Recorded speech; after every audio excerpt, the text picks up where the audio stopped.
What's happening? It's Sir William, and today we get to do, well, normal Chevrolet owner stuff. You know, wrenching on it to fix check engine lights. So recently, Christy complained that she had a check engine light on the 2016 Chevy Colorado with just over 45,000 miles on it. I know that sounds crazy, but it is what it is. And the code that we got was a P0496, which is the Canister Purge Valve. Now, if you're looking to find out what that thing does, I couldn't tell you. What I can tell you is it causes a light to come on the dash, which aggravates me and Christy. And it also makes the remote start stop working, so you can't just ignore it.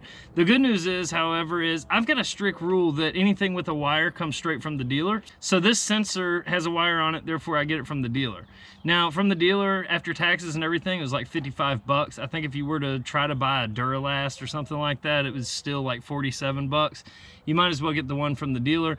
Not saying it's any better quality, because at 45,000 miles, it went bad. But nonetheless, today I'm gonna show you how to change it. So let's roll. So apparently if you complain loud enough, they'll possibly replace this thing for you for free, but for 50 bucks and as little of time that it's gonna take, we'll just go ahead and do it. All right, so there's the actual piece right here.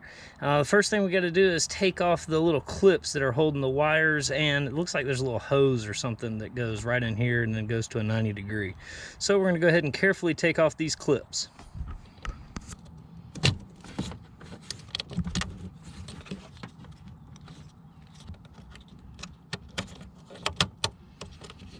So we got those two clips out. Now it looks like there is a 10 millimeter right back here, little bolt. So we're gonna go ahead and take that off.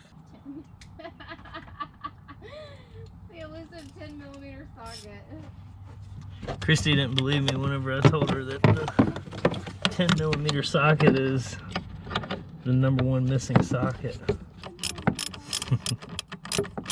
They should sell toolboxes with just 10s in them, you know?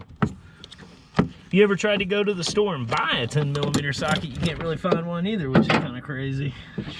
Tried doing that one time. Guess it just depends on where you go. Now, I don't know how it's held in to the back here.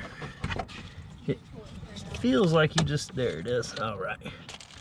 This is it right here, and the part number on this bad boy is, let's see, GM part number 12690512. Like I said, anything with a wire on it, I get from the dealer. I leave it up to you. So whenever you get it back in there, just push, and then make sure everything's lined up.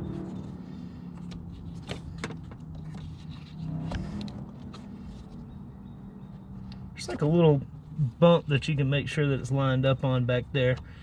But nonetheless, the bolt, whenever it goes through, will also get you good lined up. All right, after you got the bolt tight, go ahead and put your stuff back on here. Clip. And clip. All right, so as simple as that was, we got the old part off and we got the new part on.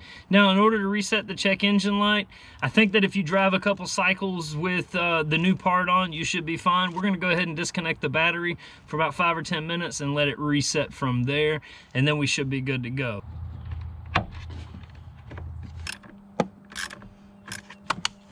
All right, let's go check and see if the check engine light's off.